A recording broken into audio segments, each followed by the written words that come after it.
independent comic called Crusaders. Have you seen that out there? It's on the other side of the maze out there, the convention hall.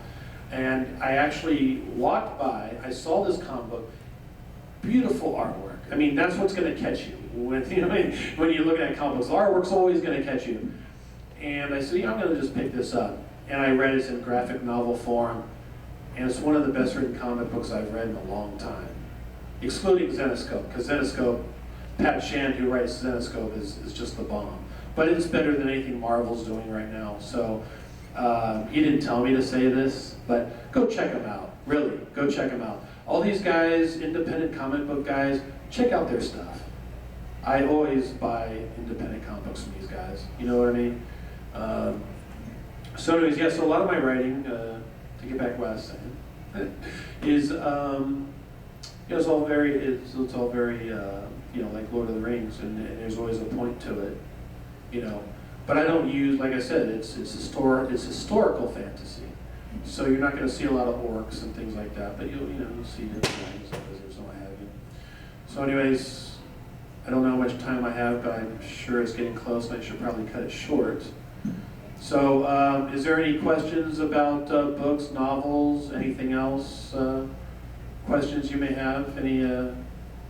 Anything at all? I'd be happy to answer everything. Yeah. Yes, sir. You mentioned 3 books, right? The Dragon of Prali, The Wizard of Prali, and The Vampires of Prali. Yeah. Are those out? Those are out. Yeah, those are out. You can get them anywhere. Barnes and Noble, any bookstore will carry them. Everywhere. They're everywhere. Yeah. Right. And believe it or not, I had my new book, The Defenders of Prali, which is kind of like my Lord of the Rings. It's all 3 books rolled into one, but it has a lot of bonus stuff in there, a lot of material in there. And I needed to do that because, Tolkien, he made the 3 books, and he combined them all, created Lord of the Rings. And then,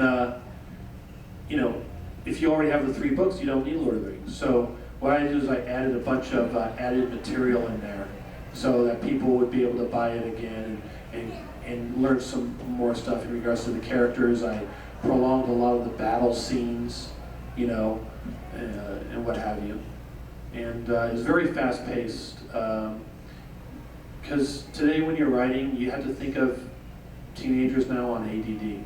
You know what I mean? Everything, boom, boom, boom, boom, boom, boom. And that's how I'm writing these fantasy stories. It's very, very fast-paced, a lot of action, a lot of adventure, a lot of battles, things like that.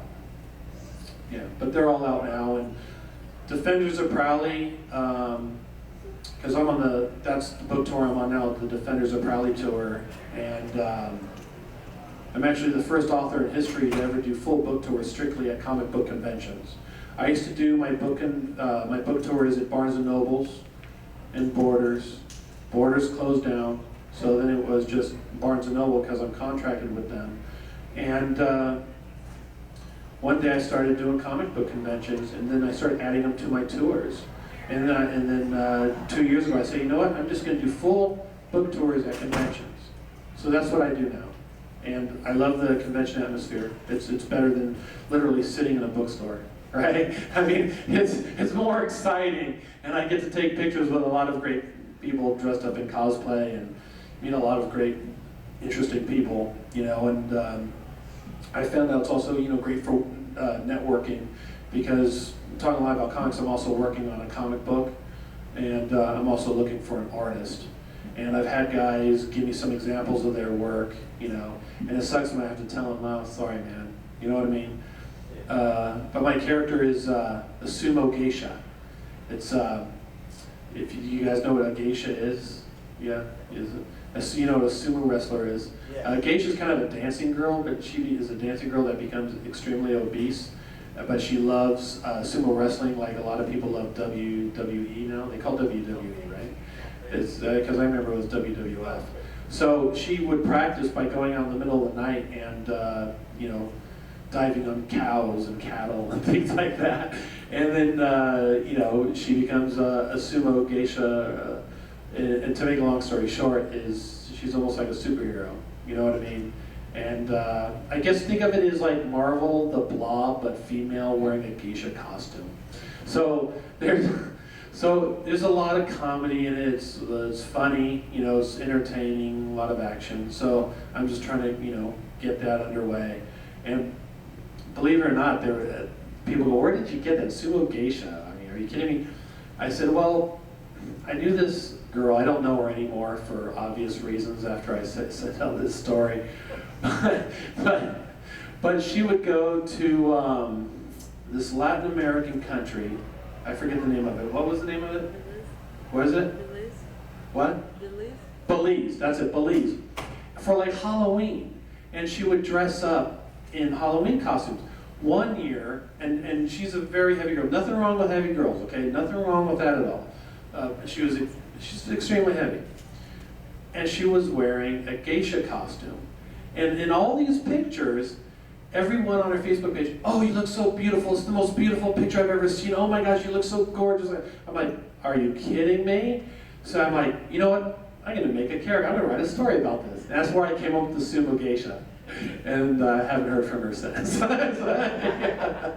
But you know what? It's a very strong character. It's very, you know, it's basically, she starts out, you know, like any other superhero, you know, where she has her crutches and she becomes a hero. So, am I getting close to time? You're at time. I got some time? All right. Yeah, you're at time. I'm at time. I'm sorry.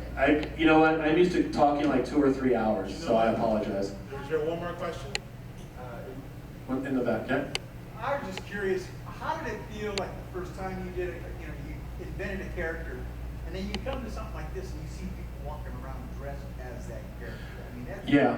That happened to me at Wizard World in Sacramento. This guy came up to me, and he's dressed up in armor, and you see a lot of people dressed up like armor, and they could be anybody. And he goes, "You know who I am?" And I'm like, "Well, you're a knight." He goes, "I'm Leonardo from the Dragon of Prali." I'm like, "What?" I said, "Okay, all right, that's it. I got to give some free stuff." You know, so that is amazing to me. And the hardest part for a writer is killing off your character just because they're all your children. But yeah, no, it is a good feeling. And today, selling out almost all my books today. I have like 5 left, and I brought a bunch. And within 2 hours, the Defenders of Prali completed. You know what? I love Stockton. Put it that way. Yeah. So thanks, guys. Les Davis, let's give it a hand.